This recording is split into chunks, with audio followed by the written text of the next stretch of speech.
Alhamdulillahirabbil alamin wassalatu wassalamu ala asyrafil anbiya'i wal mursalin wa ala alihi wa sahbihi wa man da'a bi da'watihi wal tazama bi tariqatihi wa tarassama khutahu wa ja'ala al-aqidata al-islamiyyata asasan li fikratihi wal ahkama syar'iyyata miqyasan li a'malihi wa masdaran li ahkamihi asyhadu an la ilaha illallah wahdahu la syarika lah wa asyhadu anna muhammadan abduhu wa rasuluhu alladzi la nabiyya wa la rasula ba'da amma ba'd.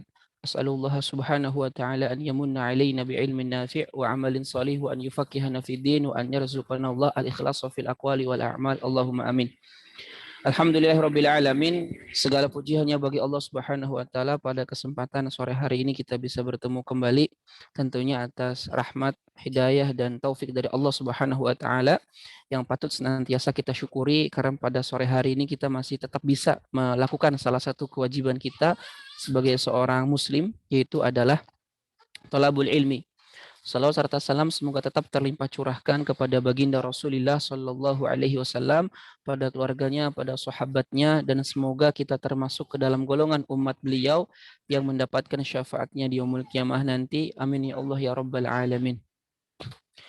InsyaAllah pada kesempatan sore hari yang berbahagia ini kita akan mengkaji perdana kitab At-Tibyan fi Ulumil Quran karya Syekh Muhammad Ali As-Sabuni rahimahullahu ta'ala. Beliau itu baru meninggal tahun sekarang kalau tidak salah ya, 2021. Ya betul, tahun sekarang. Baru beberapa bulan yang lalu beliau meninggal di Turki ya. Lah, sebelum kita memulai kajian kita kali ini, afdolnya kita mulai dengan membaca basmalah, bismillahirrahmanirrahim, dan juga kita menghadiahkan surat Al-Fatihah untuk Syekh Muhammad Ali As-Sabuni ala hadhihi niyah wa kulli niyatin salihah. Al-Fatihah.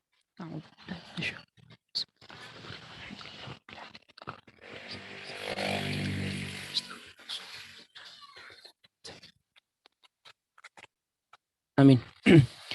Ya, silakan buka halaman 9, Al-Faslu Al-Awwal, pasal yang pertama. Ya, Ulumul Quran. Ya, Al-Faslu Al-Awwal, Ulumul Quran. Pasal yang pertama yaitu adalah Ulumul Al-Quran. Kita langsung ke pasal yang pertama saja. Ya, Al-Faslu Al-Awwal, Ulumul Quran. Bismillahirrahmanirrahim. Qala al-muallifu rahimahullahu ta'ala wa nafa'ana Allahu bihi wa bi'ulumihi fid dunya wal akhirah. Amin ya Allah ya Rabbal alamin. Al-Faslu Al-Awwal, pasal yang pertama, Ulumul Quran, yaitu ilmu-ilmu Al-Quran ya, atau kita nggak usah terjemahkan aja ya, Ulumul Quran, karena ini sudah menjadi nama dari ilmu ini, yaitu adalah Ulumul Quran. Tamhidun, pendahuluan. Yaktadi menuntut kepada kita apa ilmu tafsir. Anulima untuk menguasai ilmu matan. Nah itu hanya dikasih titik 2 ya. Jadi memang ini cetakan Darul Mawahib ini kacau, sebetulnya kacau ya. Dari mulai ada huruf yang hilang, ada huruf yang salah, i'rabnya salah ya, dan beberapa lah. Dan memang saya juga belum menemukan cetakan yang bagus ya. Kalau Darul Alamiah kan ya sudah diketahui lah ya kualitasnya cetakan Darul Alamiah itu bagaimana. Jadi ya kita pakai yang ada saja ya. Jadi itu kasih titik 2. Jadi anulima untuk menguasai ilmamatan dengan penguasaan mujizatan yang ringkas bi ulumil Quran dengan atau terkait ulumul Quran. Jadi ilmu tafsir itu kalau kita ingin belajar ilmu tafsir, kalau kita ingin menafsirkan Al-Quran, itu menuntut kita untuk menguasai secara ringkas ataupun secara global. Kalau kita ingin ta'amuk, mendalami secara global terkait dengan ilmu Al-Quran. Karena nggak mungkin orang bisa menafsirkan Al-Quran kalau dia tidak memahami ulumul Quran. Wa anna arifa, dan juga menuntut apa ilmu tafsir itu? Anna arifa, kita untuk mengetahui ma rafaqo, apa-apa yang rafaqo menyertai hadzal kitab al-majida, Al-Quran atau kitab yang mulia ini yaitu Al-Quran. Min inayatin, berupa inayah ya, perhatian, faiqatin yang sangat besar. Jadi min ini namanya min lil bayan, menjelaskan ma. Tadi kan na'rif, an-na'rifa ma ini kan isim mausul sebenarnya.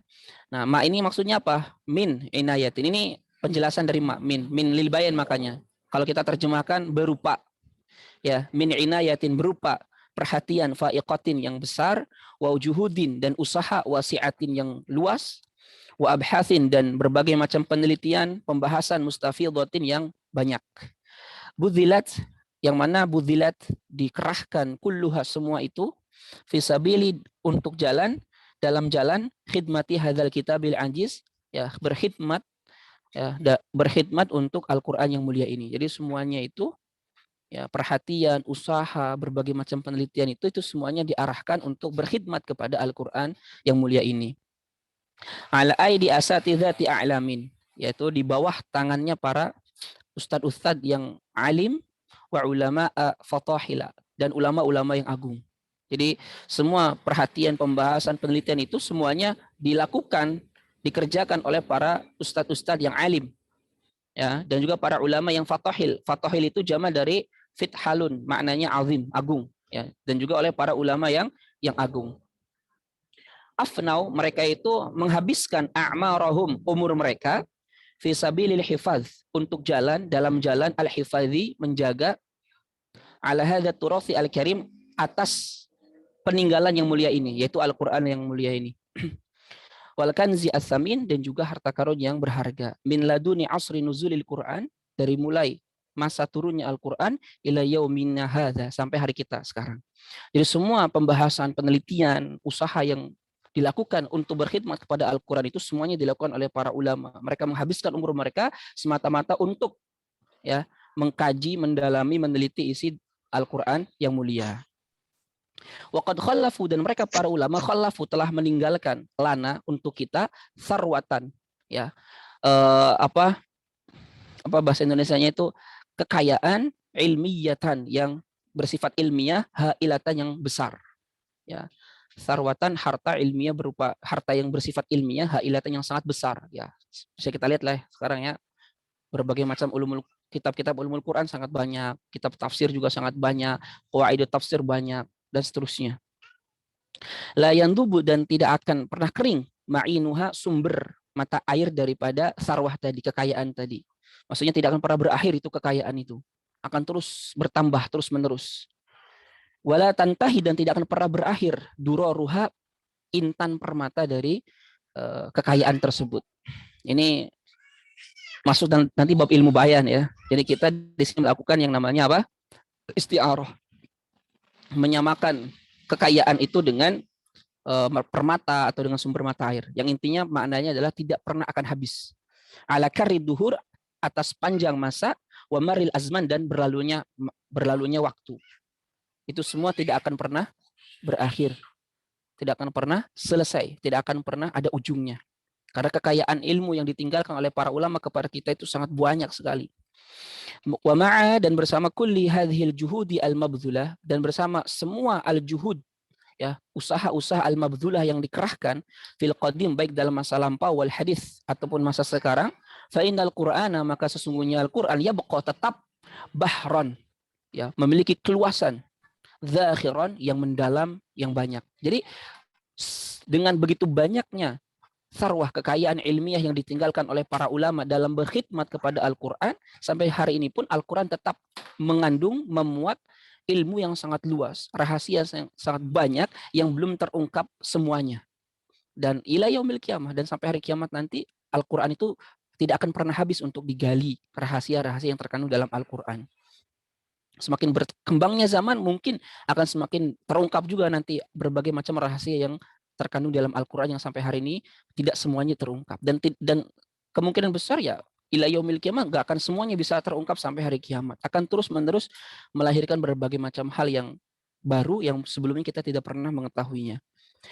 Yahtaju, yang mana Al-Quran itu membutuhkan ilaman yafusu, kepada orang yang yafus. Yafus itu saya lihat ke kamusnya, yang mananya dhahaba, pergi. Maksudnya kepada orang yang meneliti fi a'maqihi, dalam kedalaman Al-Quran, liyastakhrija, agar dia bisa mengeluarkan minhu, dari Al-Quran, al-lali, yaitu intan, wad-duror, dan permata. Ya. Jadi untuk mengeluarkan berbagai macam rahasia dalam Al-Quran itu butuh, ya, orang yang mendalaminya. Butuh orang yang takhassus ke dalam ilmu Al-Quran ini, ke dalam Al-Quran ini. Karena masih banyak sekali rahasia, ya, rahasia hikmah, hukum, yang mungkin kalau dikaji ulang berulang akan mendapatkan hal-hal yang baru. Karena Al-Quran itu sumber mata air yang tidak akan pernah kering, sumber mata air yang tidak akan pernah habis, akan senantiasa mengalir. Ya. Walaqad dan sungguh tasabaqa telah saling berlomba-lomba al-fusaha'u, ya ulama atau orang-orang fasih wal bulagha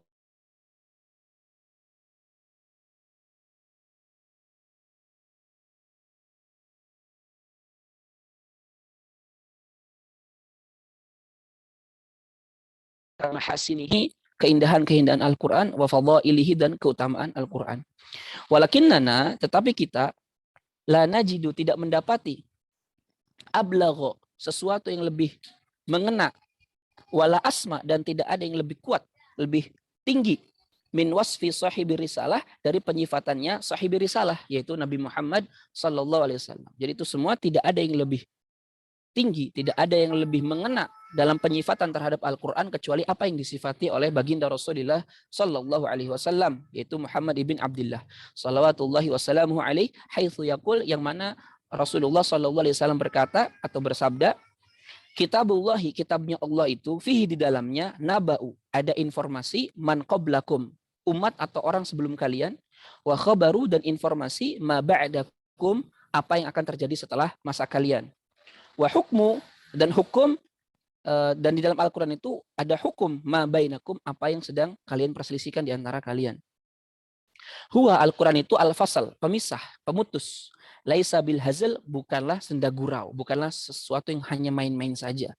Man tarokahu, barang siapa yang meninggalkan Al-Quran, min jabbarin, dari kalangan orang-orang yang jabbar, yang Jabar itu kalau bahasa sekarang otoriter, maksudnya orang yang juhud, ingkar terhadap Al-Quran, orang yang gak mau sama sekali merujuk kepada Al-Quran, qasamahullah, Allah pasti akan menghancurkan. Qasama itu maknanya menghancurkan. Qasamahullah, pasti Allah akan hancurkan dia. Wah, ini keras ini. Jadi barang siapa yang meninggalkan Al-Quran itu apa? Nanti di sini jelaskan. Ya, berupa tidak membacanya, tidak mentadaburinya, tidak memahaminya, tidak mengamalkannya, yaitu diterapkan. Maka qasamahullah, Allah akan menghancurkan dia. Manibtagha, dan barang siapa yang mencari al-huda, petunjuk, fi ghairihi, di selain Al-Quran, adallahullah, pasti Allah akan sesatkan. Jadi kalau orang mencari hidayah selain daripada Al-Quran, baik dari kitab yang lain, baik dari buku-buku yang lain karya manusia, maka pasti Allah akan sesatkan dia. Ya. Tentu petunjuk yang dimaksud di sini adalah petunjuk dalam menjalani kehidupan, ya. Dalam bagaimana caranya kita bertetangga, bagaimana antar hubungan suami istri, antara rakyat dan negara, dan seterusnya. Nah, itu cara hidup. Jadi kalau kita mengambil petunjuk dalam hal menjalani kehidupan selain daripada Al-Quran, mengambil dari selain Al-Quran, adallahullah, pasti Allah akan sesatkan. Itu kata Nabi. Huwa, dan Al-Quran itu hablullah, tali Allah al-matin, yang kuat. Ya, wahwa, dan Al-Quran itu az-zikru al-hakim, adalah az-zikr, pengingat al-hakim yang bijaksana. Wahwa, dan Al-Quran itu as-siratu al-mustaqim, jalan yang lurus. Wahwa, dan Al-Quran itu alladzi, yang la tazighu, tidak akan tersesat, bihi, dengan Al-Quran, al-ahwa, hawa nafsu. Al-ahwa, hawa. Jadi kalau hawa nafsu diarahkan dengan Al-Quran, nggak akan tersesat. Wala, dan tidak akan taltabisu, menjadi samar, bihi, dengan Al-Quran, al-alsinah, lisan kita. Wala, dan tidak akan yashba'u, merasa kenyang, minhu, dari Al-Quran, al-ulama, para ulama. Karena Al-Quran itu senantiasa akan memberikan hal-hal yang baru yang sebelumnya tidak terfikirkan, ada gitu. Wala yakhluqu, dan Al-Quran itu tidak akan yakhluqu, tidak akan rusak. Ya, di dalam catatan kakinya kan la yubla, tidak akan rusak, tidak akan ya intinya rusak. La yakhluqu, tidak akan rusak, ala kasratirat, karena banyaknya dibaca, banyaknya digunakan. Ya. Wala tanqadi, dan tidak akan berakhir, ajaibuhu, keunikan-keunikan dari Al-Quran. Wahwa, dan Al-Quran itu alladzi lam tantahi, yang tidak akan pernah berakhir. Ya, al-jinnu, itu jin, id sami'athu, ketika ia mendengarnya. Jadi ketika jin mendengar Al-Quran tidak akan pernah berakhir.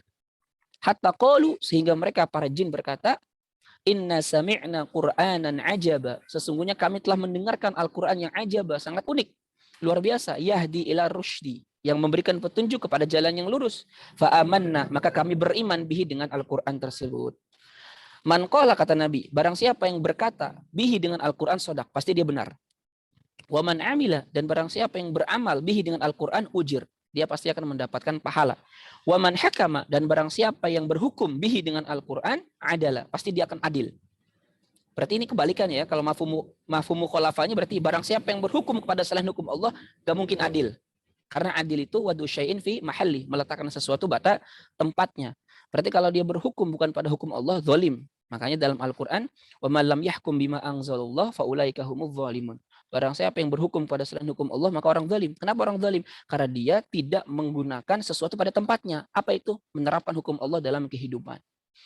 Wa man da'a, dan barang siapa yang menyeru ilai kepada Al-Qur'an, hudia, pasti dia akan mendapatkan petunjuk ila siratin mustaqimin, kepada jalan yang lurus. Zahra, jangan. Sini. Ya, sampai sini ada yang tanyain dulu nggak? Silakan. Segini cukup ya, pelan kan? Mudah difahami, mudah dicerna.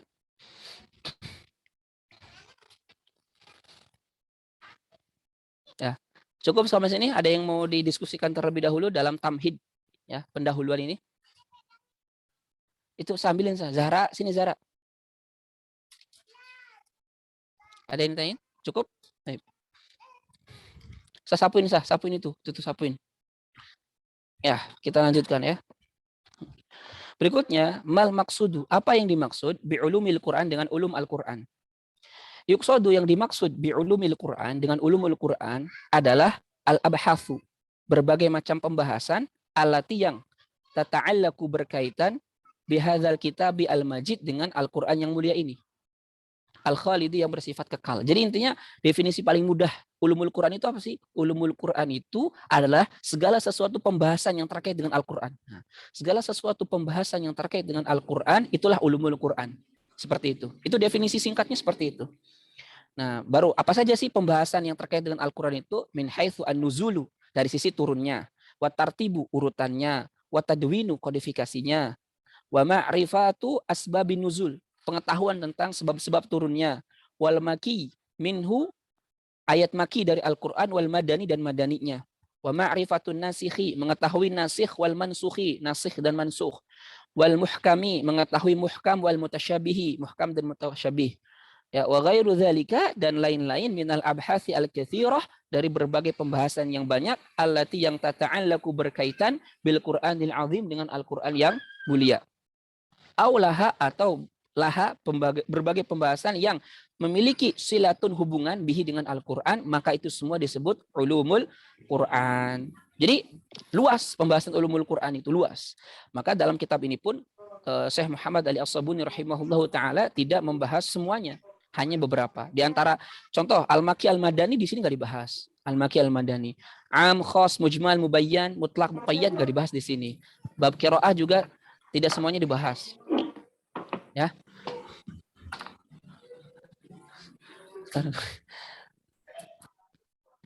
Baik. Seperti itu. Wal gharad, dan tujuan min hadhihi dirasah, dari studi ini, dari pembelajaran ini, fahmu kalamillahi azza wa jalla, adalah memahami kalamnya Allah Subhanahu wa taala. Ya. Jadi tujuan kita dari belajar ilmu ini adalah fahmu kalamillahi azza wa jalla, adalah memahami kalamnya Allah Subhanahu wa taala, ala dhawi, sesuai dengan petunjuk majaa, apa yang dibawa ani Rasuli alaihi salatu wasalam, dari baginda Rasulullah sallallahu alaihi wasallam. Jadi tujuannya adalah ya jelas untuk memahami Al-Qur'an sesuai dengan petunjuk, sesuai dengan apa yang dibawa oleh baginda Rasulullah sallallahu alaihi wasallam, min taudihin, berupa taudih, penjelasan, wa bayanin, keterangan, wama, dan apa-apa yang nukila, dinukil, anil sahabati, dari para sahabat, wa tabi'in ridwanullahi alaihim ajma'in, haula tafsirihim, seputar tafsirnya mereka, li ayatil Quran, terhadap ayat-ayat Al-Quran. Ya, juga apa sih gorot, tujuan kita dari mempelajari ulumul Quran? Wa ma'rifatu tariqati al-mufassirin, yaitu juga untuk mengetahui metodologi para mufassir, wa asalibuhum, atau wa asalibihim, dan juga mengetahui asalib, uslub-uslub mereka fit tafsir, dalam menafsirkan Al-Quran. Ma'abayani, dengan penjelasan, masyahirihim, orang-orang yang terkenal di antara mufassir, wa ma'rifatu khosoisi kulli, wa ma'rifatu khosoisi kullin minal mufassirin, dan juga mengetahui khosois, keistimewaan kullin, masing-masing, minal mufassirin, dari kalangan mufassir. Wa syurutut tafsir, dan juga mengetahui syarat-syarat tafsir, wa ghairi dzalika bin daqaiqi hadzal ilmi, dan lain-lain dari berbagai macam kedalaman ilmu ini. Itu definisi singkat terkait dengan ulumul Quran. Sampai sini, ada yang ditanyakan terlebih dahulu?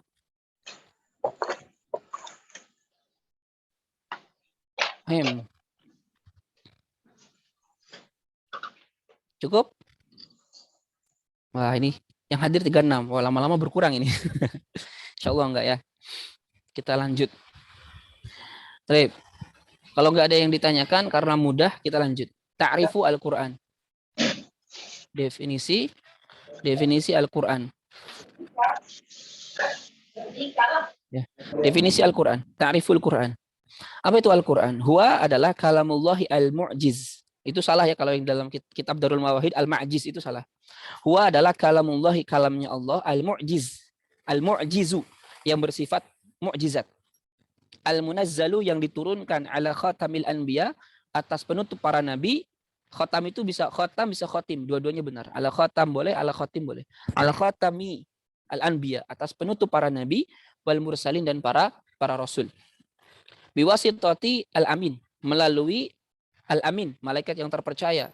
Jibril alaihi salam, yaitu malaikat Jibril alaihi salam. Al-maktubi, yang tertulis fil masahib, di mushaf-mushaf. Al-mankuli, yang dinukil ilaina kepada kita bitawaturi, dengan mutawatir. Al-muta'abbadi, yang diibadahi bitilawatihi, dengan membacanya. Al-mabdu'i, yang dimulai bi suratil Fatihah, dengan surat Al-Fatihah.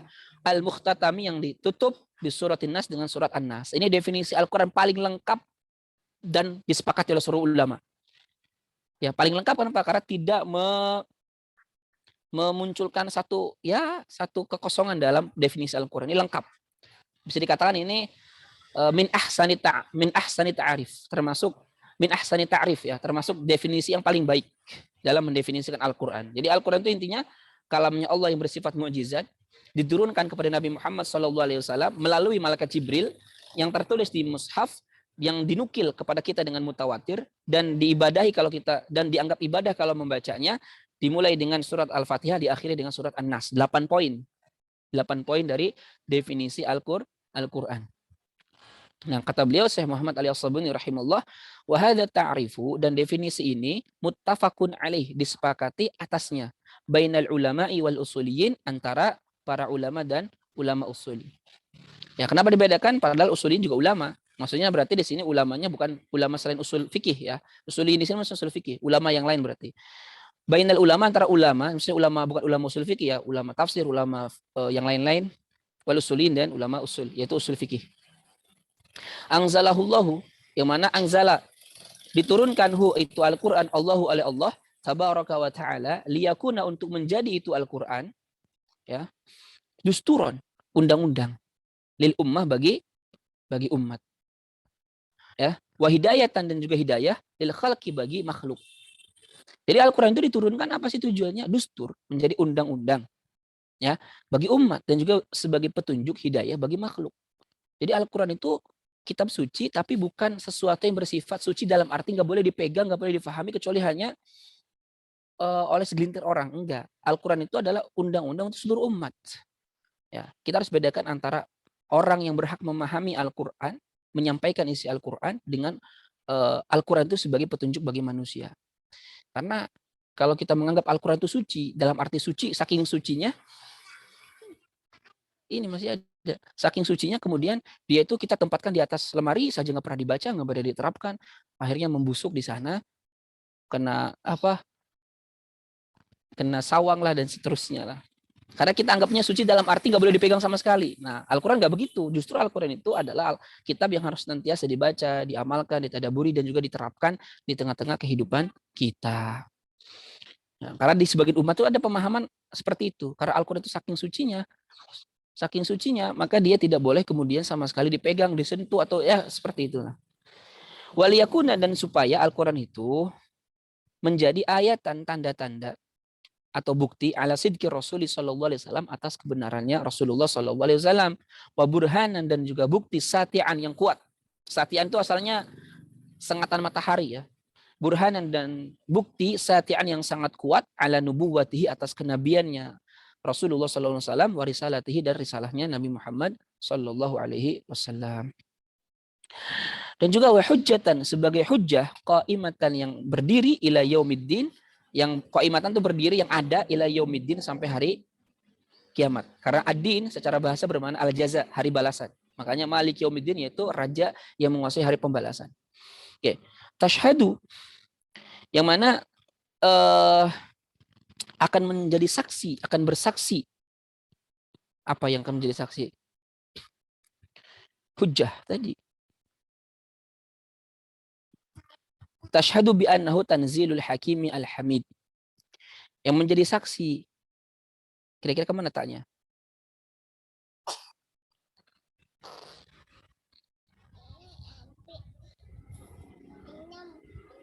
Ya, betul. Tashhadu hujjah tadi ya.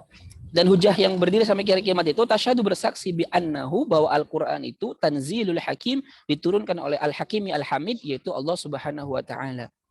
Bal huwa, bahkan ia Al-Qur'an al-mu'jizatu al-khalidah, adalah mukjizat yang abadi. Allati yang tatahadda, ya, yang menantang al-ajyal, berbagai macam generasi, wal umam dan umat, ala karil azman wa marril dahar wa marril duhur, ya, atas berlalu menantang para generasi dan umat-umat di sepanjang zaman dan waktu untuk mendatangkan yang semisal dengan Al-Qur'an. Dalam Al-Qur'an, wa in kuntum fi raibim mimma nazzal fi raibim mimma nazzalna ala abdina fa'tu bi suratin min mithlih wad'u syuhada'akum min dunillah in kuntum shadiqin. Jadi Allah menantang, kalau kalian memang menganggap Al-Quran itu bukan benar, maka datangkanlah yang semisal sesurat saja dengan Al-Quran. Bahkan gak berhenti di situ. Al-Quran mengatakan, datangkan semua penolong-penolong kalian jika kalian memang betul-betul adalah orang yang benar. Ya. Jadi silakan berbagai penolong kalian, baik dari kalian jin, setan, iblis, dukun, semuanya. Silakan bawa semuanya untuk mendatangkan yang semisal dengan Al-Quran. Bisa nggak? Kalau kalian memang menganggap diri kalian adalah orang-orang yang benar. Dan faktanya nggak pernah ada dari zaman dulu turunnya Al-Quran kepada Nabi Muhammad, dan sampai hari kiamat nanti tidak mungkin ada yang mampu mendatangkan semisal Al-Quran. Nah, untuk mengetahui dari sisi mananya sih kok Al-Quran sangat tidak bisa dikuasai, tidak bisa ditandingi oleh manusia, nah itulah nanti kita belajar dalam ilmu bayan. Dari sana kita bisa mengetahui karena apa sih, aspek apa sih yang menjadikan Al-Quran itu tidak mampu ditandingi oleh Al-Quran. Nah, itu mesti belajar balaghah, diantaranya ilmu bayan, supaya kita paham Al-Quran itu bukan buatannya manusia. Walillahi darru syauqi. Nah, lillahi darru itu sebenarnya ungkapan takjub, pujian kepada seseorang. Jadi kalau lillahi darul qail, maksudnya semoga, kayak perkataannya kayak ma'afalahu, gitu. Dipuji. Jadi walillahi darru syauqi, betapa bagusnya perkataan Syauqi. Tahu Syauqi ya? Muhammad Syauqi itu bahasanya apa ya? Pemimpinnya para penyair abad 20, orang Mesir, Syauqi. Ya, Muhammad Syauqi. Ya. Kiai Zaiduddin MZ itu sering mengutip syair-syairnya Syauqi, Muhammad Syauqi. Dia pemimpin para penyair abad 20. Jadi betapa hebatnya, betapa bagusnya apa yang dikatakan oleh Syauqi, haitsu yaqul, yang mana ia berkata dalam syairnya, Ja'an nabiyun, telah datang an-nabiyun, para nabi, bil ayati, dengan berbagai macam ayat, yaitu bukti-bukti berupa mukjizat. Fanasoromat, lalu ayat-ayat tadi, mukjizat-mukjizat tadi, insoromat, berakhir, selesai dengan meninggalnya para nabi. Wajitana, dan engkau datang kepada kami di kitabin, dengan satu kitab, ghairi munsorimin, yang tidak akan pernah berakhir, tidak akan pernah berhenti, tidak akan pernah hilang, tidak akan pernah binasa. Jadi kan perbedaan mukjizat Nabi Muhammad SAW dengan para nabi sebelumnya, kalau para nabi sebelumnya mendapatkan mukjizat, dan mukjizat itu akan berakhir dengan meninggalnya para nabi. Ya, kayak Nabi Isa bisa menghidupkan orang mati, bisa menyembuhkan orang yang buta. Maka mukjizat itu akan berakhir dengan meninggalnya Nabi Isa. Begitu juga Nabi Musa bisa membelah lautan, bisa mengeluarkan cahaya, bisa merubah tongkat menjadi ular. Itu semua berakhir mukjizatnya ketika meninggalnya Nabi Musa alaihi assalam. Tapi kalau Al-Quran tidak berakhir dengan meninggalnya Nabi Muhammad SAW. Tapi mukjizat Al-Quran akan senantiasa terus ada ila yaumil qiyamah, sampai hari kiamat. Itu perbedaan antara Nabi Muhammad SAW dengan para nabi yang lainnya. Ayatuhu, yang mana gairi munsorimi, yang tidak berakhir ayatuhu, mukjizat tersebut, kullama tolal mada, bagaimanapun panjangnya zaman. Ya, jududun, ya, Al-Quran itu memuat jududun perkara-perkara baru yuzayyinuhuna yang akan dihiasi perkara-perkara baru itu jamalul itki oleh keindahan ya daripada al-it kemuliaan wal kidam juga sama sih keunikan. Maksudnya Al-Quran itu akan senantiasa terhiasi dengan berbagai macam keindahan, kemuliaan yang ada di dalam dirinya ila yaumil kiamah sampai hari kiamat. Tidak berakhir dengan berakhirnya, dengan meninggalnya baginda Rasulullah Sallallahu Alaihi Wasallam. Itulah salah satu keutamaan Al-Quran, keutamaan umat Rasulullah Sallallahu Alaihi Wasallam dibandingkan umat-umat yang lain. Oke, sampai sini ada yang ditanyakan terlebih dahulu? Masih gampang? Masih gampang ya? Ada yang ditanyakan? Silakan. Makanya belajar ulumul Quran mah relatif mudah ya, nggak banyak mikir. Ini kan baru awal aja sih. Nanti di bab nasi mansuh ya agak mikir juga. Sikh mansuh ayat pertama ayat terakhir. Apalagi kalau sudah masuk qiraah, sudah masuk tadwin, sudah masuk kitabatul Quran ya itu. Oke. Tapi tetap sih tidak akan sepusing belajar balaghah ataupun nahwu. Paham ya? Berikutnya, fadhailul Quran, keutamaan Al-Quran. Waqad dan sungguh waradat telah terdapat atharun, berbagai asar. Ya, asar itu kalau kita buka dalam kitab Taisir Mustalahil Hadis, Dr. Mahmud Tohan itu mengatakan asar itu ada dua pendapat. Pendapat yang pertama mengatakan asar itu sinonim dengan al-hadis. Sah. Enggak boleh. Sinonim dengan al-hadis. Kalau sinonim berarti ya ma'udifa ila nabi sallallahu alaihi wasallam min qaulin aw fi'lin aw takririn aw sifatin khulqiyatin aw khalqiyatin, maka itu adalah hadis. Pendapat kedua mengatakan asar itu lebih umum dari hadis karena asar itu bisa mencakup sahabat dan tabi'in. Ya, kalau hadis itu hanya mencukupi kepada apa yang dikatakan oleh nabi dan diperbuat atau takrir nabi. Nah, di sini lebih tepatnya asar yang dimaksud itu adalah hadis ya. Hadis. Waqad warada dan telah terdapat asarun katsiratun, berbagai asar yang banyak fi fadhailil Quran, dalam keutamaan Al-Quran wa ulumihi dan keilmuan Al-Quran. Minha di antara asar tersebut ma huwa muta'alliqun, ada yang berkaitan bi fadli ta'allum, akan keutamaan ta'allum mengajarkan, wa ta'lim dan belajar.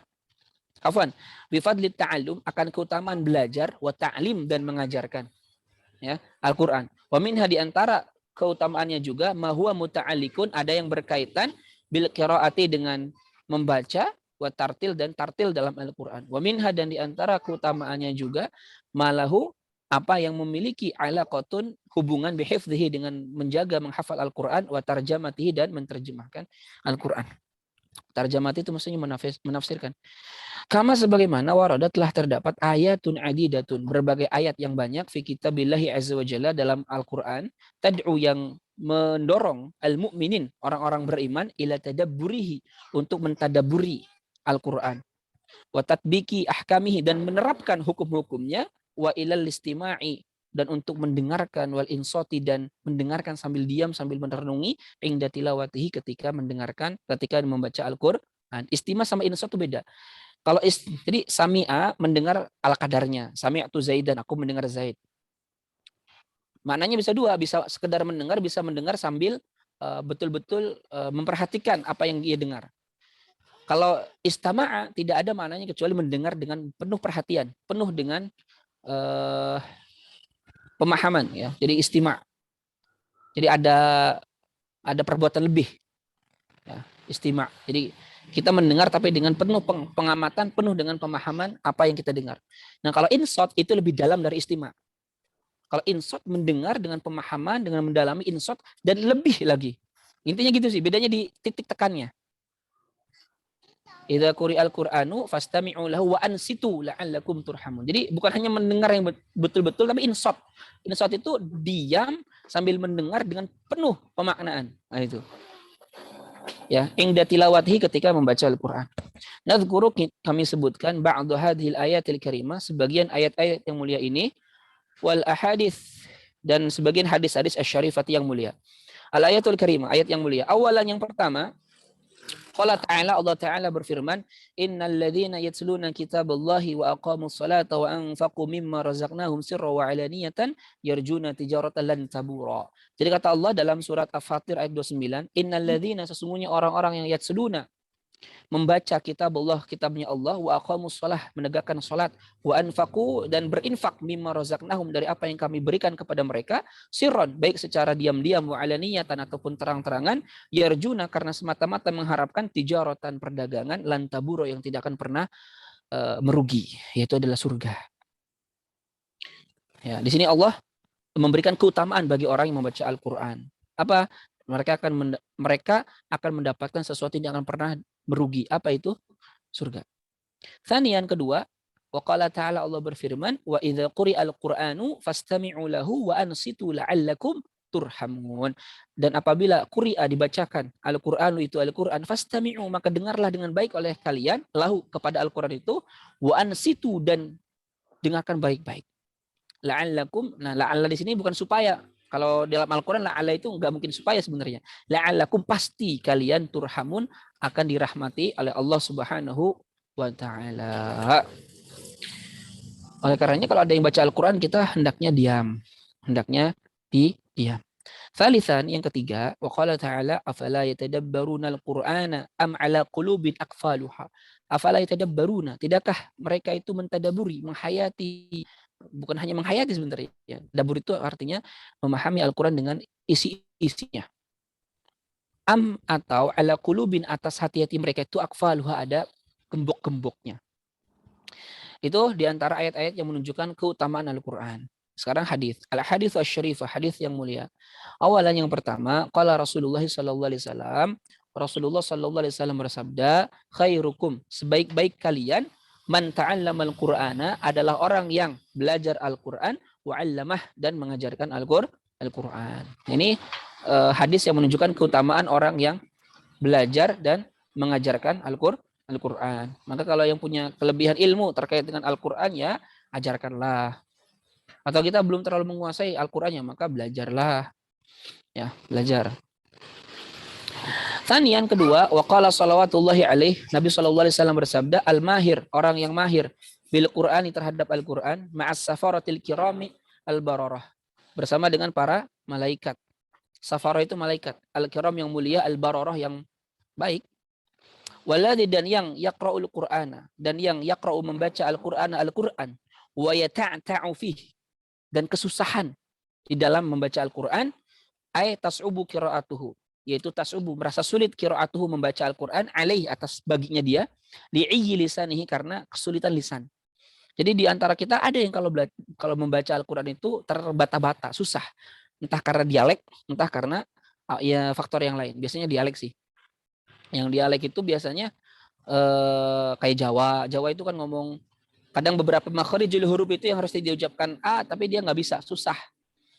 Yang kalau orang Sunda, fa jadi pa terus kan itu. Pastabikul khairat. Bukan fastabikul khairat. Kalau orang Jawa biasanya ha. Alham jadi alkam. Nah, itu. Nah, kalau dia membaca Al-Qur'an dan terbata-bata dalam belajarnya, terbata-bata dalam membacanya, wahwa alaihi, dan dia atas kesulitan itu, wahwa, dan dia alai, atasnya, syakun, ada kesulitan, lahu ajron, maka baginya 2 pahala. 1 pahala dia membaca Al-Qur'an, 2 ya pahala dia terbata-bata membaca Al-Qur'an. Ya, rawahul Bukhari wa Muslim. Ini keutamaan orang yang baca Al-Qur'an. Tsalisan, ketiga, waqala aidon, Rasulullah juga bersabda, asyrafu ummati. Ya. Itu alifnya dibuang itu ya. Kalau yang ada alifnya salah. Jadi asyrafu ummati, umatku yang paling mulia, hamalatul Quran, adalah para pembawa Al-Quran. Nah, hamalah itu bisa diartikan para penghafal Quran, juga para pembaca Al-Quran. Juga bisa diartikan sebagai orang yang memahami, mendalami Al-Quran. Itu hamalatul Quran semuanya. Makanya dalam kitab yang lain kan Imam Nawawi mengatakan dalam kitabnya apa? At-Tibyan, judulnya At-Tibyan fi adabi hamalatil Quran. At-Tibyan, penjelasan fi adabi, dalam adab hamalatil Quran, para penghafal, bukan para penghafal aja sebenarnya. Fi hamalatil Quran, dalam orang-orang yang membawa Al-Quran. Maksudnya yang bacanya, yang menghafalnya, yang memahaminya, dan seterusnya. Khamisan yang kelima, waqala aidan Rasulullah sallallahu alaihi wasallam juga bersabda, Iqra'ul Qur'ana, bacalah Al-Qur'an, fa innahu karena sesungguhnya Al-Qur'an ya'ti akan datang yaumal qiyamati pada hari kiamat syafi'an sebagai pemberi syafaat li ashabihi bagi orang-orang yang membaca, mengamalkan, mendalami, menghafal Al-Qur'an. Ya ashab itu banyak itu situ maksudnya ya, pembaca, orang yang mentadaburi, orang yang mendalaminya, orang yang menghafalnya itu semuanya adalah ashabil Qur'an. Khamisan kelima, waqala aidan ya. Waqala aidan Rasulullah juga bersabda, inna hadzal Qur'ana, sesungguhnya Al-Qur'an ini ma'dubatullahi, jamuannya Allah. Fata'allamu, maka belajarlah kalian min ma'dubatihi, dari jamuannya Allah, mastata'tum, semampu kalian. Muttafaq alaih. Wa yanbaghi, dan seyogianya lidaris, bagi orang yang belajar li'ulumil Qur'an, untuk ilmu Al-Qur'an, an yata'addaba, dia beradab biadabil Qur'an, dengan adabnya Al-Qur'an. Wa yatakhallaqu, dan berakhlak bi akhlaqihi, dengan akhlaknya Al-Qur'an. Ya, ketika Siti Aisyah radhiyallahu anha ditanya, apa akhlaknya Nabi? Maka dijawab Al-Qur'an. Karena apa yang tertera dalam Al-Qur'an itulah akhlaknya Nabi sallallahu alaihi wasallam. Ya, akhlak, adab. Wa yakunu, dan ada gharaduhu, tujuan ya dari pembelajar itu, min wara'il ilmi, selain ilmu, ridwanullahi, adalah ridhonya Allah, wa darul akhirah, dan akhirat. La hatamud dunya, bukan ya, hatam itu ya ini sesuatu yang hina dari dunia. Ya, apa bahasa Indonesianya hatam itu ya remeh temeh ya dunia. Wa ayya'mala, dan dia beramal bima, dengan apa yang fihi, di dalamnya, yaitu di dalam Al-Qur'an. Maksudnya hendaknya dia beramal sesuai dengan Al-Qur'an. Liyakuna, agar Al-Qur'an itu hujjatan lahu, menjadi pembelanya yaumal qiyamah, pada hari kiamat. Faqad, dan sungguh sahih, telah sahih fil hadithi asyarif, dalam hadis yang mulia, Al-Qur'an itu hujjatun laka, bisa menjadi pembela untukmu, au alaik, atau bisa menjadi pemberat bagimu. Nah, jadi Al-Qur'an itu dua, bisa hujjatun laka, pembela, bisa menjadi hujjatun alaika, pemberat. Makanya hati-hati. Jadi pemberat itu gimana? Oh, banyak contohnya. Contoh, kita baca Al-Qur'an, kita menghafal Qur'an, kita memahami isinya, tapi kemudian kita sampaikan ke orang lain dengan sesuatu yang tidak sesuai Al-Qur'an. Tujuannya apa? Hatamu dunia, ya remeh-temeh dunia, maka itu menjadi hujjatun alaih, menjadi pemberatnya. Jadi Al-Qur'an itu justru tidak bermanfaat baginya. Al-Qur'an itu justru menjadi pemberat baginya di yaumul qiyamah nanti. Nah, ini yang paling banyak sekarang kan lagi ramai itu apa? Para hufadzul Qur'an, para penghafal Qur'an, para hafizul Qur'an. Hufadzul Qur'an atau hafadzatul Qur'an ya. Hafizun jamannya kan dua, hufaz atau hafadzah. Sama kayak talib, tulab, tolabah. Ya, para hufadzul Qur'an. Nah, jadi kalau orang sudah menghafal Qur'an, sudah hafal 30 juz, haram hukumnya dia melupakan Al-Qur'an salah satunya. Jadi dia udah hafal 30 juz, karena dia nggak murojaah, akhirnya dia lupa 1 juz. Haram, dosa. Bahkan di antara ulama mengatakan itu termasuk dosa besar karena dia melupakan Al-Qur'an. Gak boleh melupakan Al-Qur'an bagi yang sudah hafal 30 juz. Dan bagi orang yang sudah hafal 30 juz itu baru tahapan pertama sebetulnya, bukan tahapan akhir. Menghafal Quran itu baru tahapan pertama. Masih banyak tahapan yang harus dia lewati. Bahasa Arabnya, ulumul Qur'annya, usul fikihnya, ulumul hadisnya, agar dia mampu memahami Al-Qur'an dengan benar. Nah, makanya hati-hati kalau kita hafal Quran atau kita mendalami Al-Quran, tapi tujuannya bukan untuk mengharapkan ridha Allah atau mengharapkan surganya Allah Subhanahu wa taala, tapi mengharapkan ya remeh-temehnya dunia. Itu justru Al-Quran itu menjadi hujjatun alaih, akan menjadi pemberat baginya di yaumul qiyamah. Qala Syekhul Islam Ibnu Taimiyah rahimahullah, berkata Syekhul Islam Ibnu Taimiyah rahimahullahu taala, man lam yaqra'il Qur'ana, barang siapa yang tidak membaca Al-Qur'an, faqad hajarah, maka sungguh dia telah meninggalkan Al-Qur'an. Wa man qara'al Qur'ana, dan barang siapa yang membaca Al-Qur'an, walam yatadabbar, dan tidak mentadaburi ma'aniyahu, makna-makna Al-Qur'an, faqad hajarah, maka sungguh dia telah meninggalkan Al-Qur'an. Wa man qara'ahu, dan barang siapa yang membaca Al-Qur'an, wa tadabbarahu, dan mentadaburi Al-Qur'an, walam ya'mal, tetapi tidak mengamalkan bima fih, dengan apa yang terkandung di dalamnya, faqad hajarah, maka dia juga telah meninggalkan Al-Qur'an.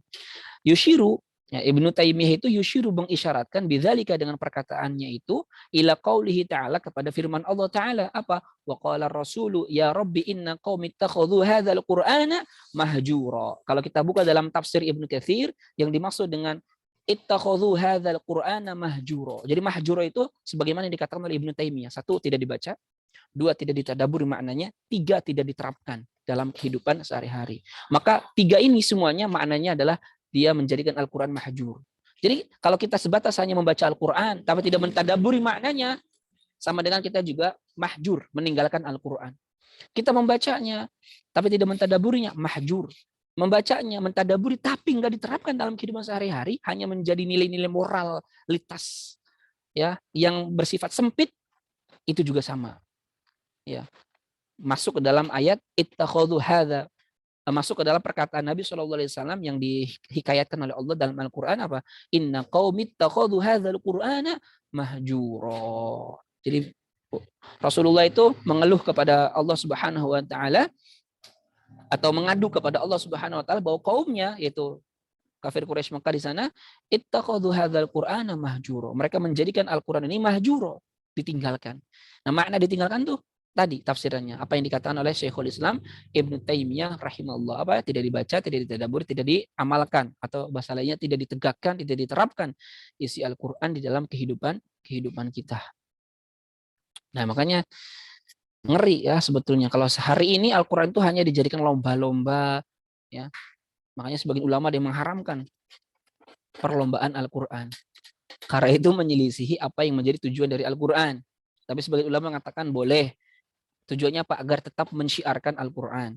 Ya, yang mana saja yang mau diambil ya silahkan. Tapi yang harus lebih ditekankan, Al-Quran itu bukan hanya sebagai lomba-lomba saja. Al-Quran itu bukan hanya digunakan sebagai sesuatu yang sifatnya sekedar dipertandingkan atau dibagus-baguskan. Ya, hanya sekedar untuk dipertontonkan keindahan bacaannya. Alhamdulillah, wah seterusnya. Tapi isinya kita ingkari, isinya kita nggak pernah tegakkan, isinya nggak pernah kita terapkan. Maka itu nanti di sini ada beliau juga akan mengatakan justru itu adalah masuk ke dalam hadis Nabi SAW. Apa itu? Apa itu ittakhadhu al-Qur'ana mazamiro? Mereka menjadikan Al-Qur'an itu sebagai seruling-seruling ya. Ya. Jadi hanya sekedar perhiasan semata. Allahu a'lam bishawab. Ada yang ditanyakan sampai sini?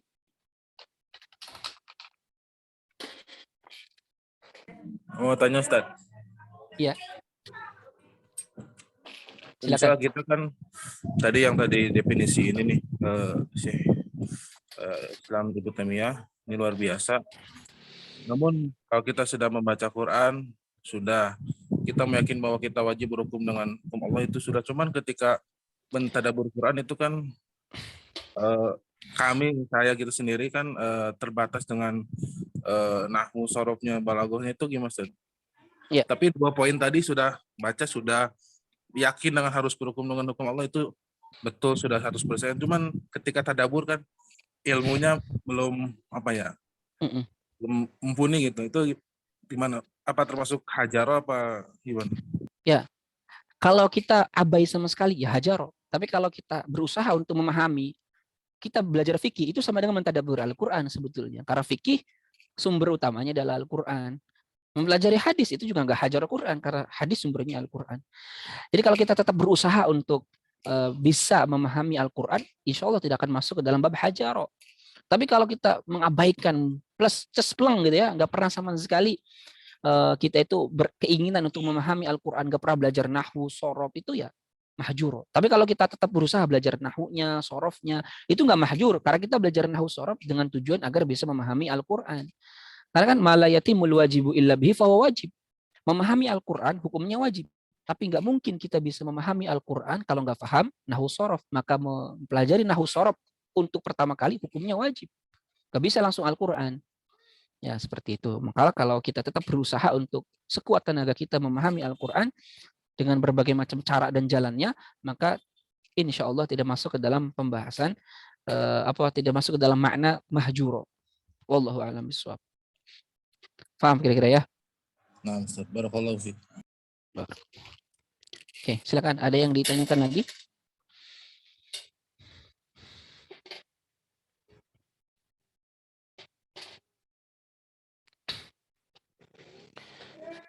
Izin bertanya, Ustaz. Ya, silakan.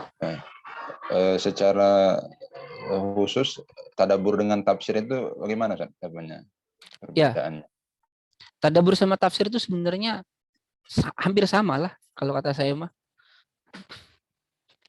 Ya, tadabbur itu kan memahami isi Al-Qur'an juga sebetulnya tadabbur. Tadabbur itu membaca sambil memahami isinya. Ya sama dengan tafsir juga. Ya ala kulli hal menurut saya gitu ya, tadabbur dengan tafsir itu nggak ada jauh bedanya, sama saja. Intinya adalah bagaimana caranya kita memahami isi Al-Qur'an. Karena kalau menghayati Al-Qur'an tanpa memahami pun nggak bisa gitu. Harus memahami isinya, dan memahami isinya nggak mungkin kecuali dengan mempelajari tafsirnya. Ya, jadi tadabbur dan tafsir ya sinonim lah bahasa kita. Ya, nggak ada perbedaan.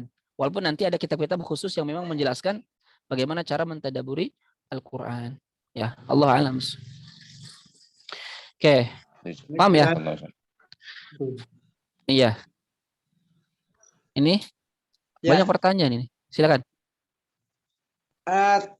Tadi saya tuh baru masuk kan, ada kepentingan tadi di luar. Jadi saya belum banyak menyimak tadi. Tetapi sini tadi Ustadz mengatakan bahwa mahjuro itu maksudnya gimana tadi? Mahjur itu, orang-orang gimana itu? Mahjur itu, ya, mahjur itu adalah orang-orang yang meninggalkan Al-Qur'an. Yang terkategori orang yang meninggalkan Al-Qur'an itu kurang lebih 3 lah ya. 1, tidak membacanya. 2, tidak memahami isinya. 3, tidak menerapkannya dalam kehidupan. Maka 3 ini semuanya terkategori dalam makna mahjuro. Jadi orang yang meninggalkan Al-Qur'an. Ya, secara singkat begitu, makna mahjuro. Itu bisa dibuka dalam tafsir Ibnu Katsir juga. Ada itu. Oke, kita lihat. Tadi pertanyaan banyak. Sekarang orang berlomba-lomba mempelajari Al-Qur'an dengan mengejar sanad. Bagaimana hal tersebut, Ustadz? Sebetulnya kalau ya di satu sisi bagus, ya, agar tetap menghidupkan sanad Al-Qur'an. Ya, kalau kita belajar Al-Qur'an dengan tujuan mendapatkan sanad, ya sebenarnya mafi muskilah, tidak masalah. Cuman kalau dia tujuannya hanya sekedar itu yang masalah. Karena Al-Qur'an itu tidak hanya terbatas kepada sanad-sanad qiraah saja. Lebih jauh daripada itu yang sangat dibutuhkan untuk hari ini adalah bagaimana caranya menjadikan Al-Qur'an itu sebagai petunjuk dalam kehidupan. Begitu, ya. Kemudian apa lagi tadi? Ya, mengejar sanad gak apa-apa, bagus. Apalagi sanadnya Ali itu disunahkan oleh para ulama. Tapi kalau hanya itu sekedar tujuannya, itu yang masalah. Mujizat Al-Qur'an ada pada bahasa Arabnya. Bagaimana dengan orang yang tidak bisa berbahasa Arab? Apakah tidak bisa merasakan mujizat Al-Qur'an? Ya, tidak bisa merasakan. Betul. Karena nanti dibahas di sini, tapi bab hampir terakhir, masih lama. Jadi mujizat Al-Qur'an itu terletak kepada asalib, uslub, gaya bahasa Al-Qur'an, tartib urutannya, tanzim, sistematikanya. Ya, termasuk al-kalimah, kosakatanya. Itu mukjizatnya Al-Qur'an. Maka orang yang tidak belajar atau tidak pernah paham ilmu bahasa Arab, balaghah khususnya, ya tidak akan pernah bisa memahami bagaimana sisi mukjizatnya Al-Qur'anul Karim.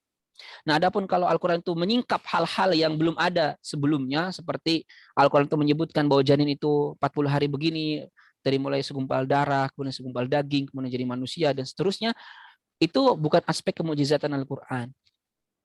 Ya, bukan. Jadi penelitian-penelitian ilmiah yang kemudian dihasilkan karena penelitian dari Al-Qur'an itu bukan aspek mukjizatnya Al-Qur'an Al-Karim. Karena kalau itu aspek mukjizatnya, berarti nanti ya kalau ada penelitian-penelitian lain yang menyingkap hal-hal yang lebih hebat daripada Al-Qur'an, berarti Al-Qur'an bukan mukjizat kalau seperti itu. Ya, maka itu bukan aspek mukjizatnya Al-Qur'an. Atau kisah-kisah terdahulu itu juga bukan aspek mukjizatnya Al-Qur'an. Jadi aspek mukjizatnya Al-Qur'an itu adalah terletak dalam asalib, gaya bahasanya, sistematikanya, urutannya, pemilihan kosakatanya, cara pengungkapannya, dan seterusnya. Ya, maka kalau orang yang nggak belajar, ya nggak bisa memahami mukjizatnya Al-Qur'an. Oke, mohon penjelasannya Ustaz. Bagaimana memahami berkenaan dengan hadis bahwa banyak dari umatku munafik justru dari para penghafal Quran? Nggak tahu. Wallahu alam. Saya belum tahu hadisnya yang gimana. Ya. Nanti coba dicek aja. Ya. Gak tahu saya hadisnya. Kemudian mereka yang gurunya bersanad cenderung merasa lebih baik dari yang belajar kepada guru tidak bersanad. Kalau bahasanya sudah merasa ya haram. Karena itu bahasa sombong berarti. Gak boleh merasa. Karena di setiap orang yang berilmu pasti ada yang lebih alim. Likulli dzi alimin alim. Di setiap orang yang memiliki ilmu ada orang alim lagi. Ya. Tapi kalau dikatakan kita belajar kepada orang yang bersanad, itu lebih baik daripada yang tidak bersanad, yaitu is okay, nggak apa-apa. Kalau memang ada. Tapi kalau di tengah kita nggak ada orang yang bersanad, tapi dia bacaannya benar, ya belajar ke dia. Ya. Karena hakikatnya kita pun bersanad sebenarnya. Cuman kan nggak tertulis, gitu kan. Sanad kita kan transmisi dari guru kita ke guru kita. Guru kita dari guru terus sebenarnya. Dia sebenarnya bersanad juga. Makanya kita sekarang kalau baca Quran kan dengan qiraahnya siapa ya? Qiraahnya Hafiz kan? Qiraahnya Hafiz dari Asim. Ya. Asim terus ke atas dari sahabat Ubay bin Ka'ab dan juga dari kalau tidak salah saya baca satu lagi Ubay bin Ka'ab dan ada dua kan itu. Ya. Jadi kita 90 masyarakat dunia dalam membaca Al-Quran itu qiraahnya adalah menggunakan qiraahnya Hafiz. Ya, makanya kalau kita kemana-mana pun jarang ada perbedaan baca Quran itu. Paling ke daerah Maghrib, Maroko, ya ada sedikit perbedaan. Kalau baca Al-Fatihah mimnya pendek, Maliki Yaumiddin, kayak gitu kan. Atau di beberapa ayatnya ada imalah selain majreha. Kalau kita kan imalahnya cuma satu, majreha. Selebihnya nggak ada imalah yang di dalam qiraahnya Hafiz. Ya, wallahu a'lam. Ya, haramnya lupa bagi yang sudah hafal Al-Quran bisa dibilang. Dalilnya lupa saya dalam Al-Quran. Jadi barang siapa yang melupakan Allah, maka Allah akan melupakannya. Itu termasuk dalam ayat itu adalah para penghafal Quran. Itu ada dalam kitab Tadhkiratus Sami' wal Mutakallim fi Adabil Alim wal Muta'allim. Di bab apa lah, lupa saya juga. Tapi intinya ayatnya yang itu. Yang mereka melupakan Allah, fanasi Allah, maka Allah pun melupakannya. Nah, termasuk ayat itulah ya. Saya lupa surat apa, ayat apa. Tapi pasti ayat itu. Nah, ayat itu tuh salah satu beberapa mufassir menafsirkan adalah termasuk di dalamnya penghafal Quran lalu dia melupakan hafalannya. Maka masuk ayat itu. Dan itu termasuk dosa besar. Sebagian ulama mengatakan itu termasuk dosa besar karena dia melupakan Allah. Ya kan? Maka dalam doakan Allahumma arhamna bil Quran waj'alhu li waj'alhu lana imaman wa nura wa huda. Terus yang setelahnya itu apa? Ya, tiba-tiba lupa. Allahumma shalli ala sayyidina Muhammad. Allahumma dzakirna minhuma nasina. Nah, Allahumma dzakirna minhuma nasina. Yang betul kan nusina. Ya, nusina. Karena termasuk min babil adab, termasuk adab terhadap Al-Qur'an, kita nggak boleh mengatakan saya lupa Al-Qur'an. Ini ada di dalam kitab Al-Qawaid Al-Asasiyah fi Ulumil Quran. Juga ada dalam kitab At-Tibyan fi Adabi Hamalatil Quran. Kita nggak boleh mengatakan saya lupa Al-Quran. Nggak boleh. Yang boleh adalah kita dilupakan Al-Quran. Nah, seperti itu. Ya. Oke. Mohon penjelasannya Ustaz terkait hadis yang menyatakan Al-Quran hanya sampai ke rongkongan. Nah, itu mah hadis terkait dengan Khawarij. Ya, ada beberapa sih. Satu Khawarij kalau tidak salah ya. Hadis Khawarij itu kan nanti akan ada datang di tengah-tengah umatku orang yang membaca Al-Quran tapi la yujawizu hanajirahu, tidak melewati kerongkongannya. Maksudnya Al-Quran itu hanya sekedar dibaca tapi tidak difahami dengan cara yang benar sehingga dia menafsirkannya dengan hal-hal yang salah. Jadi hanya sekedar baca.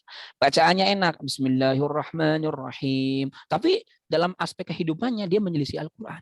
Itu namanya la yujawizu hanajirahu, tidak melewati kerongkongannya. Nah, makanya kalau hari ini kan orang tuh belajar Al-Quran tuh banyaknya langgamnya. Ya nggak salah untuk mengindahkan bacaan Al-Quran itu termasuk sunnah. Ya, mengihsan, memperbagus bacaan Al-Quran itu sunnah, nggak apa-apa. Tapi justru hari ini tuh banyak mendahulukan sunnah ketimbang wajib. Membaguskannya dipelajari, tetapi tajwid, tahsin, isinya itu nggak dipelajari. Ya, makanya kalau kita buka kajian bagaimana melanggamkan Al-Quran, ya, dengan langgam Nahawan, Bayati, Shika dan seterusnya. Itu banyak yang daftar gitu. Walaupun bayarnya ratusan ribu. Tapi kalau kajian qawaidut tafsir, mengkaji kaidah-kaidah dalam menafsirkan Al-Qur'an, jarang yang hadir, sedikit. Ya. Nah, itu fenomena hari ini. Dan sekarang pun banyak ya kita temukan dalam masjid-masjid ya. Imam itu yang didahulukan itu justru adalah imam yang bacaannya bagus. Padahal dalam fikih itu, khususnya fikih Syafi'i, orang yang paling utama menjadi imam itu bukan yang bacaannya bagus. Siapa? Orang yang paling fakih terhadap ilmu sholat. Itu yang harus didahulukan. Kenapa? Karena dalam sholat itu banyak keadaan-keadaan yang mengharuskan imam itu paham tentang fikih sholat. Bagaimana kalau dia lupa sujud, tapi dia sudah ke dalam rukun yang lain. Bagaimana kalau dia meninggalkan lupa terhadap suatu gerakan tertentu, lupa baca Al-Fatihah atau yang lain-lain. Ya, itu butuh fikih sholat. Maka orang yang paling harus didahulukan untuk menjadi imam sholat adalah orang yang fakih, orang yang fakih dalam ilmu sholat. Ya. Gitu. Allah a'lam. Ada yang tanyakan lagi?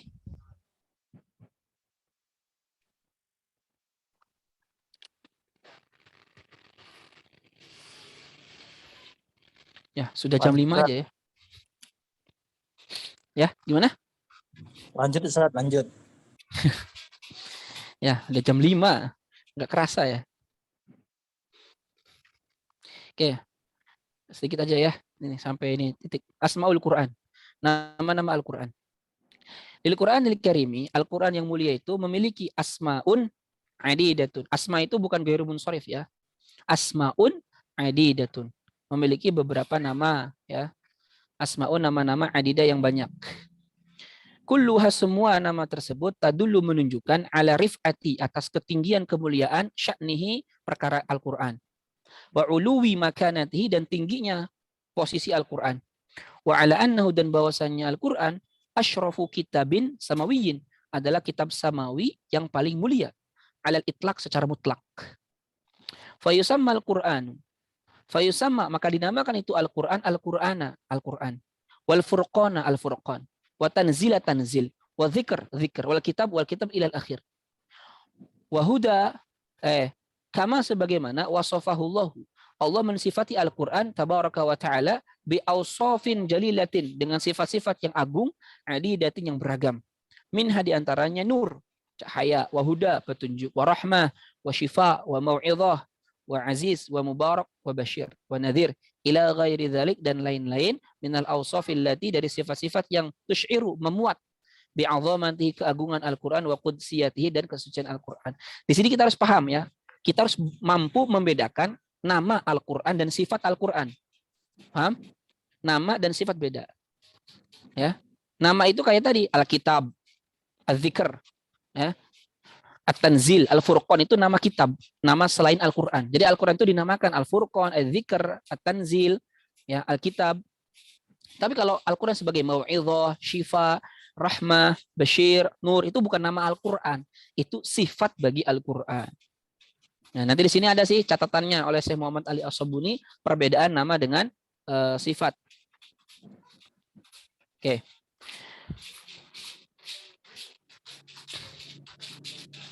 Allahu a'lam bishawab. Sampai sini aja dulu ya. Karena sudah jam 5. Pengennya lanjut ini tuh karena rame ya. Ngaji itu rame ya. Insyaallah menambah pengetahuan, menambah keimanan, juga menambah banyak hal gitu ya.